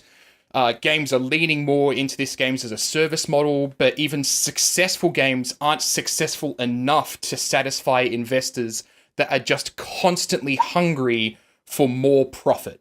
And it's not sustainable. And if we don't fix it, the industry is fucked. So that's my biggest disappointment of this year. Well said. What a lovely disappointment. Yeah. The entire industry is fucked. It's been a super strong year for games, but at what cost, ultimately? I think... Exactly. Yeah. Exactly right. These things don't just come out of nowhere. There's a lot of shit that goes on in the background to ensure that we all have the things that we can, play and have such a good time with, and I think it's important to recognise that. So, yeah, well said. And speaking of it being a good year for games, Luke, it's time. Absolutely. So let's wrap our hands around the concept of putting some 1, 2s and 3s next to our favourite games of the year overall. So biggest disappointment aside, we're going to finish on a high note tonight. This is going to be a positive one. This is going to be fun, happy times of goodness. And we're going to chat about the stuff that's really stuck with us that we've played throughout the year. So I think we're going to start off with Adrian on this one tonight, because I'm going to rip into him. Because motherfucker. God damn it. All right. So anyway, Adrian has sent me his 3 selections. And I'll start with his third place. So number 3 for Adrian this year was God of War. He's spoken really positively about that before, and obviously some of the stuff that's come up in other categories, I think, have indicated that individual parts of that game quite resonated with him, so that's not surprising. Number 2, which I'm sure won't come as a shock to any of you, he's chosen Mega Man 11 for his number 2 this year. So great little platformer, has some fantastic new characters in it, great mechanics in terms of the gear system, and of course he got his super ice sort of figure skater robot that he's always wanted. So not surprising at all. Tundra Man, my God. Now Adrian's number 1, this is where I have a problem, because I think it's a fantastic choice. It's an absolutely awesome game. It's not a fucking 2018 game though, Adrian. God damn it, you had one job. He's picked Warframe for his winner. So look, honestly, Warframe's a great game. I'm enjoying the shit out of it at the moment. I think that if you want to be technical about it, Warframe did have the Fortuna sort of big update this year, and it did come out on Switch for the first time. So maybe on a technicality, you can kind of squeeze it in under that. But I know that he hasn't been playing it on Switch, so he doesn't have a leg to stand on. But anyhow, Adrian's game of the year is Warframe. So now the way that I've done this in previous years with everybody else is I've actually got some names which I've torn up and put on little bits of paper, and I've got them in a cup. So I'm going to do this in random order, and we'll see who actually does their choices first. So just selecting a name out of the cup. All right. So first up is Christian. What do you got for us? Oh, really? Yeah. Okay. So we're doing, okay, so my number 3, my third best game of the year, third favorite game of the year, was God of War. Yep. I mean, what is there to say? It's a amazingly crafted, fun game with a deep story and complex characters. And I enjoyed every minute I played of it, and it did stick with me afterwards, which is always a big test for me. Is how long do games stay with me? How many days after I finish them am I thinking about them? And God of War definitely passed that test, and I'm hotly anticipating news of a sequel in a couple of years' time. And my number 2 game, my second favorite game for the year, a game that did initially release on Windows and Mac and Linux in 2017, but it came to PlayStation, Xbox, and Nintendo in 2018, so I am counting it, and that's Hollow Knight. I loved Hollow Knight, the atmosphere, the sort of creepy bug, Tim Burton-esque world with cryptic little lore tidbits and systems very reminiscent of Dark Souls, and just the actual really tight core platform action was just really fun. I love me just a really finely honed, precise action platformer, and Hollow Knight just was amazing fun to play. And yeah, big props to Team Cherry for Hollow Knight. And that leaves my number 1, my favorite game of the entire year was Monster Hunter World. Nice. Good choice. Yeah, so this was quite an early game. I think it was around April that Monster Hunter World came out, but I might be wrong. And after playing it for the 150 odd hours that I did, it was firmly sitting in place for Game of the Year at the time. And I was looking ahead at the calendar and thinking, is there anything actually going to come out that could dethrone this game for me? And I waited, and God of War came, and it was good, and it was amazing. But my experience with Monster Hunter was just better. It just stood on top as more fun, just pure fun. And yeah, nothing came along for the rest of the year that dethroned Monster Hunter World for me. I love the setting. I love the amazing. It's a boss fight bonanza, and just the amazing monsters and animations and weapons, and playing it online with you guys, and I spent a lot of time playing with Adrian in particular.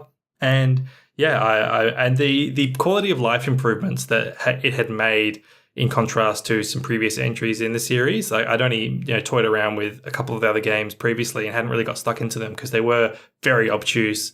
And so the kind of streamlining that they did for Monster Hunter World made it just such a pleasurable experience. And yeah, Monster Hunter World, my game of the year 2018. Nice. Awesome. Well chosen.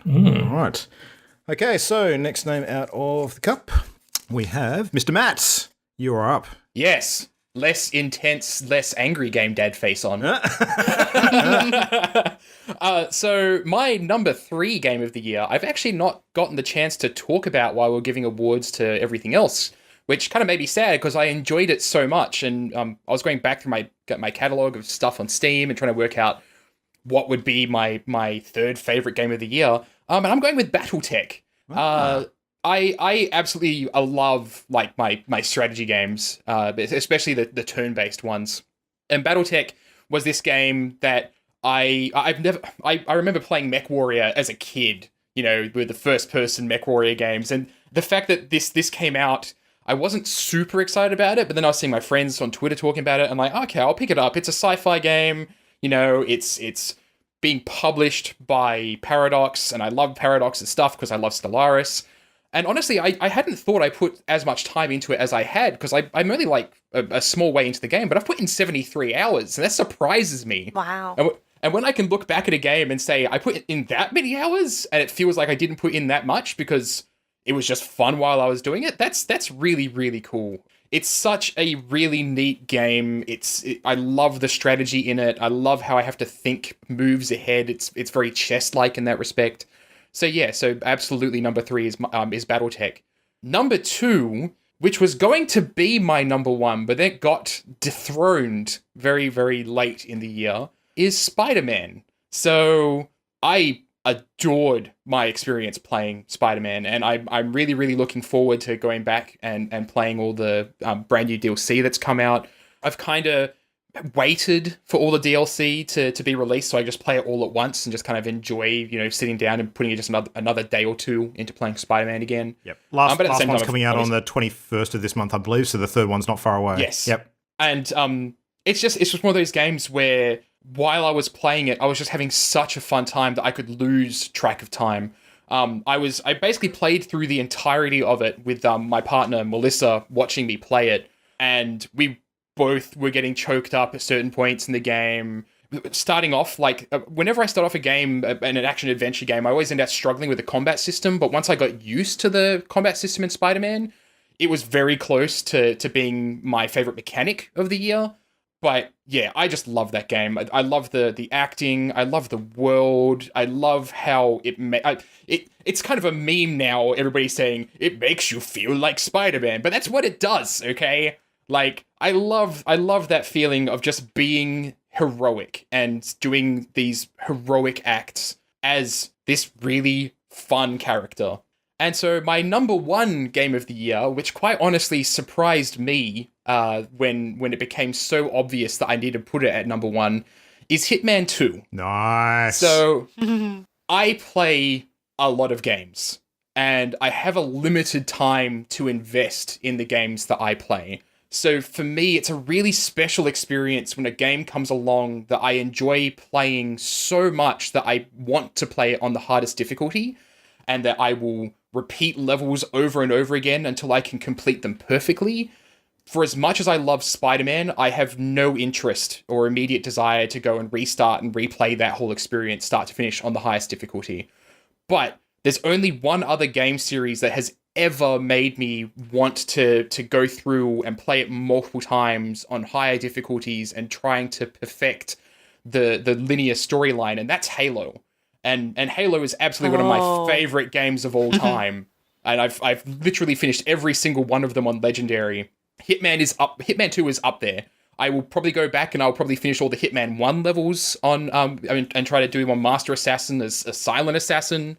It's just, there's so much in that game to explore, and it's shocking. It's this linear experience hopping from level to level. When you kind of hear that, and you know what the original Hitman games were like. There wasn't too much in there to explore with the original Hitman games. I still played the shit out of them, but with this, there's challenges in each level that I'm reading them, and I'm like, how the hell am I supposed to do that? And that's kind of exciting. That whole mystery of working out how the game functions, and then being able to go back and replay the levels with such mastery that, when you first start a level off and you're playing it on the highest difficulty as a Master Assassin, it's terrifying because you're still figuring out how everything works. But then after a couple of tries, you end up with this mastery and understanding of how the level is structured and where things are and how guards are going to react and how sensitive they are to what disguise you're wearing and where you can go just wearing your suit and such, that by the time you end out finally getting that Master Assassin, Silent Assassin 5-star rating on a level, you are finishing it in 15 to 20 minutes flat because you are just spawning in, booking it over to that guy, knocking him out, getting his suit, jumping over that fence, knocking that guy out, leaving his suit there to get it later, going back over the fence, going out and pretending to be that guy. It's just insane. The flow that you get into once you master a level in that, and it is so incredibly satisfying. I love it. And there was the moment I did that Mumbai mission, I'm like, that's it. This is my game of the year. There's no competition. Nothing can beat it now. Awesome. I'm so happy. That's great. You know, the other great thing too, Matt, is that if the first game is anything to go by, you've got potentially, you know, months and months and months of elusive target content to look forward to now as well. Oh, yeah. Yeah. I'm really looking forward to that, especially since the latter levels, like, I realized the further I was getting into the game, like, there's not a difficulty spike. It's a nice flow, but when you get to that final level and everybody is getting pissed off at you and they're all on guard, and with good reason, given where you're at, but like, it's just insane. And I'm like, oh God, the moment they put an elusive target in that level, I'm gonna be scared shitless. Yeah. And they will. They absolutely will. Oh yeah. Yeah. Oh yeah. Nice. All right. Next bit of paper. All right, this is me. I'm up next. Okay, so number 3 for me this year was actually a little surprising to me, but I guess not terribly surprising given the activity of recent years. I'm going to say my number 3 this year was actually Yakuza Kiwami 2. So, big fan of the Yakuza series ever since I started playing them a couple of years ago when the franchise started making it to the Western shores as a result of Yakuza 0 sort of being launched. That was kind of the jumping on point for me to start experiencing the franchise. And since then, we've had, 0, Kiwami 1, Kiwami 2, and now Yakuza 6, The Song of Life as well. So Kiwami 2 and Song of Life both came out this year. And I gotta say, like, out of all the ones that I've played so far, Yakuza Kiwami 2 is my favorite out of all of them. It hasn't had the 100% strongest story. I'd probably still give that to 0 because that was fantastic in that regard. But 2 had the best complete package of excellent story, excellent characters, and excellent mechanics. And the stuff that they'd polished up from the previous entries and the things that they'd added to make it a more sort of full and well-rounded Yakuza experience, it was the complete package. It was really, really freaking good. And it's the top tier for me in the Yakuza series so far. So anyone who is a fan of that style of combat brawler game with weird sort of Japanese narrative and cultural bizarreness sort of packaged in, you got to play Yakuza Kiwami 2. It is absolutely sensational. So that's my number 3 pick. My number 2 pick is exactly the same as you, Matt. It is Spider-Man. So Marvel Spider-Man. Yep. So I think you've sort of said it quite well. Absolutely brilliant representation of everything I wanted in that game as a superhero experience. Absolutely loved the acting in it. So the voice acting of Mary Jane and Peter and particularly Otto Octavius as well, and a bunch of the supporting cast. Absolutely awesome. There were some great tie-ins to not only the Raimi films, but also the comic universe, with the introduction of Miles and, other sort of elements of the Spider-Verse that maybe aren't quite as well known, but sort of pop up throughout the game. The villains were great. Mr. Negative could have been used a little bit better, but I actually disagree with Adrian's previous comments on the Sinister Six. I thought that the Sinister Six were actually used quite well in the game. Would have been excellent for a bit more screen time, but the boss fights involving them in particular were a highlight. They were really mechanically quite excellent to do, and I enjoyed the hell out of them.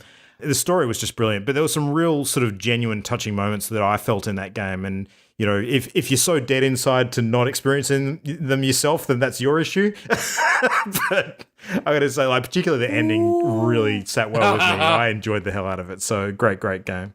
And my only real criticism of it, really, I think, is it just needed a few more puddles, really. That's just all it needed. Yeah. Yeah. Yeah. That's why it's number 2. It would have been number 1 otherwise. Absolutely. Yeah. Puddlegate.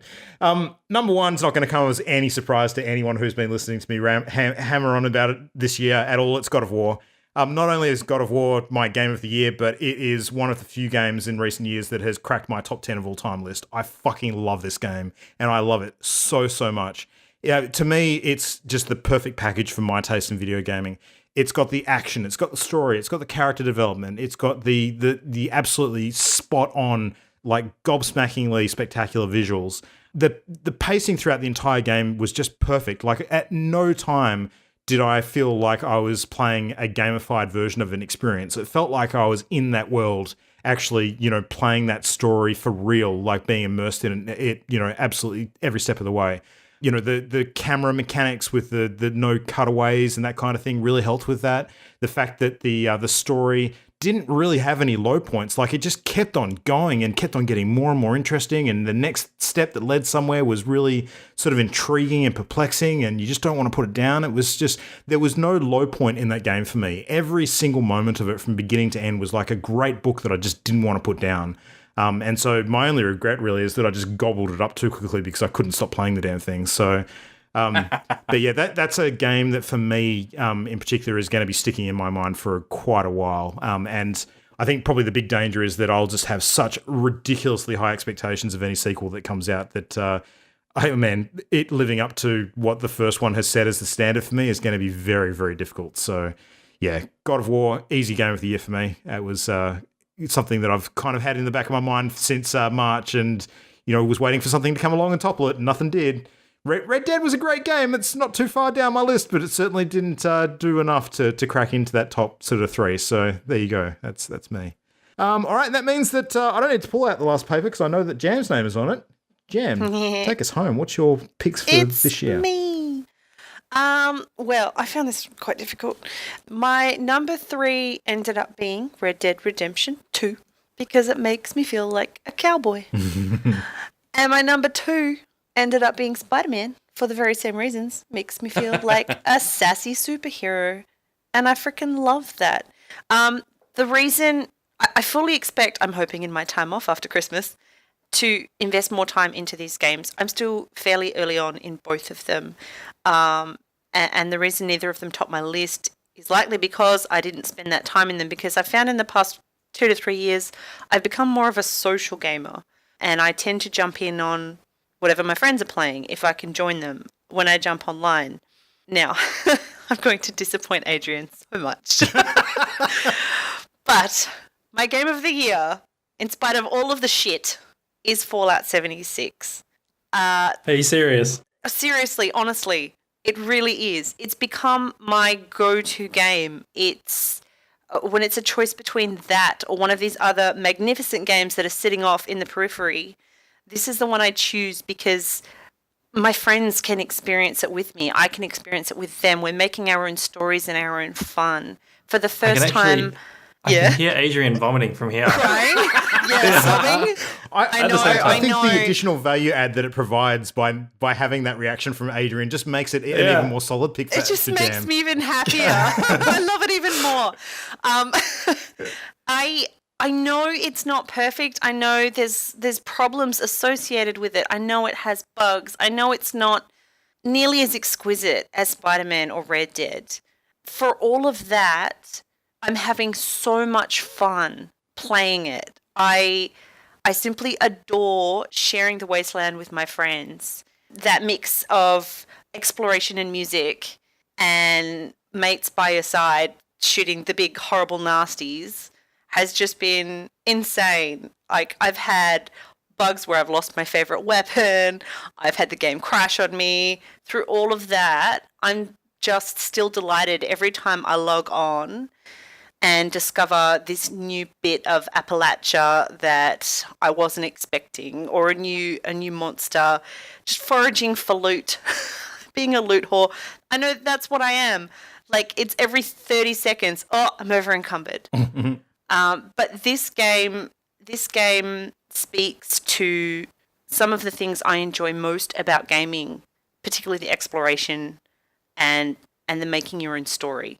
It's not railroading you in any way, and that just opens up opportunity, much like Minecraft, for you to do whatever the hell you want, and I love it. I feel like once I've spent more time with Spider-Man, that may win out. But right now, the gamer I am now, at the end of this year, it's Fallout 76. I think this is a perfect representation of the difference between a game of the year and a favorite game of the year. So absolutely, yeah, 100%. Because it lacks the polish of those other games in nearly every aspect, and I'm well aware of this. But yeah, it speaks to me right now.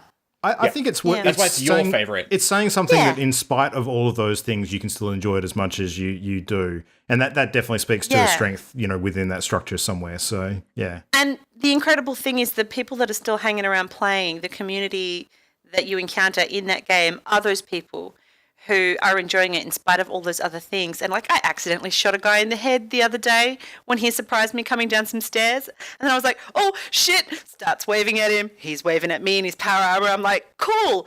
He's not going to like revenge kill me because I think he guessed that I'm a bit of an idiot and that was an accident. So, it's nice.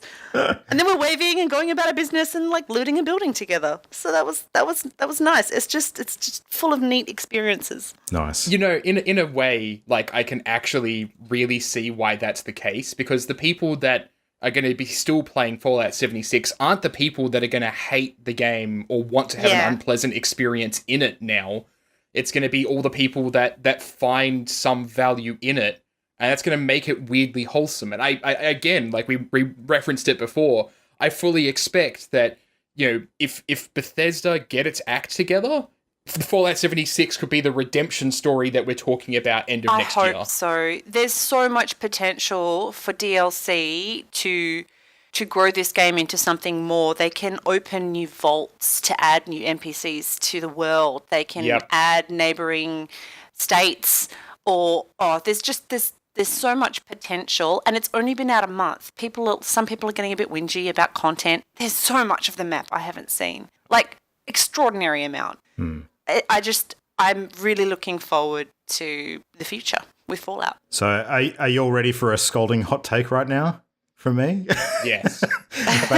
Based on the stuff that Jams just said, and based on the expressive sort of capturing of your greatest disappointments of the year previously, Matt, I'm going to declare 2018 to be the Fallout 76 of the gaming year. So this year has represented that game in so many ways. Like it's had a lot of bullshit and rough edges and general crap around the periphery that's made it not as anywhere near as good as it should be. But at its core, you've still been able to find your fun if you look hard enough in the right places. So I think that's a very good hot take, quite honestly. Yeah, and a lot of promise for the future as well. So, yeah, what a year! It's been a very bizarre, interesting, wild ride. I think in general, it's been overall pretty positive as far as stuff has gone on. But I think it certainly helps to remember and recognize some of the stuff that still stands to be improved in years to come. So. But we're at that weird time now where we're sort of winding down the end of the current console cycle, and a lot of moves are being made for the next sort of wave of change in the industry. So God only knows what's going to happen in the next couple of years to see all that come to fruition. It's going to be super interesting and provide some great material for us to chat about the new year, no doubt, for sure. So...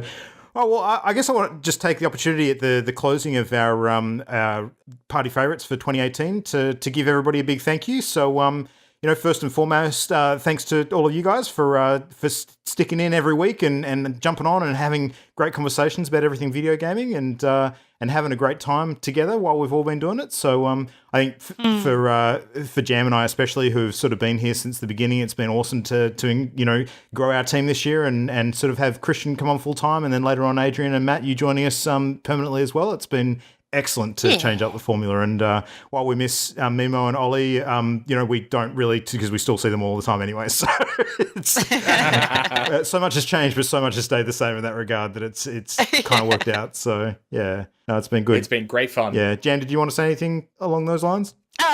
Did I? Yep. Sorry, I didn't just want to totally speak for you. Tops. Yeah. It's been great, and I'm looking forward to more of this and more games generally. And gosh, in the new year, I'm hoping to be a full lid on all of the VRs. Oh yes, yep. We've got to set up some sort of competitive structure to our Beat Sabering, because I want to actually get some sort of challenge going on with that. Well, I expect that we're going to be so far behind you, Christian, that it's just going to be embarrassing. But yeah. My leaderboard scores are there. They're ready for you. Okay, fucking bring it on, baby. I'm uncle as hell, but if there's anything I ever wanted to strive for, that's probably that. Awesome. Well, I think I definitely want to sort of give a big thanks to all of the guests that we've had on this year as well. We've had some excellent sort of people come on to chat and hang out and cover different interesting aspects of the games industry. I won't name them because I'm sure I'm going to forget a few, but if you want to go back and look at our archive since the beginning of this year, you can see some excellent names there to represent some great gaming discussions that we've had. And absolutely want to thank all of our listeners too. So everybody who's taken the time to pop on one of our episodes this year and have a listen to the 3, 4, sometimes all 5 of us, and on one occasion 6 of us actually go nuts and talk about crazy game stuff. It's been an absolute pleasure to do it for you, and we hope to keep doing it for the foreseeable future. And anyone who's actually reached out during the year to let us know what they thought of an episode or a piece of content we've produced, thank you very much. That kind of interaction really sort of drives it home for us that what we're doing is being taken and appreciated by people out there. So if you do take the time to reach out, we absolutely love it, and thanks for doing that. For sure. Yeah. So 2019 just around the corner. Got a couple of weeks off to deal with that in the meantime. Let's have a bit of a think about some of the things that we want to chat about in the new year. But when we do come back on the 2nd of January, I think it is, we have a Party Game of the Month to review, so we've got to get some game time in with Raft in the meantime, so we can chat about that when we return. So good one to look forward to. But guys, let's play lots of games over the next couple of weeks and come back and continue to do it. Sounds like a solid plan. Yeah, Merry Christmas and Happy New Year, and I hope Santa is good to you all. Mm-hmm. And if he's not, be good to yourself in exchange. Yeah. Absolutely. All right, anyone else want to chime in with anything? Should we wrap this one up? Put a bow on it? Let's put a bow on it. Put it under the tree. Let's do it. All right. Put a bow on it. Thanks again, everybody. Thanks for listening. Hope you've enjoyed the show. We'll see you back in the early new year. But for now, good night. Here's 2019 being better. The Party Loaded podcast is a Channel Endgame production. For this and more great gaming content, bookmark channelendgame.com.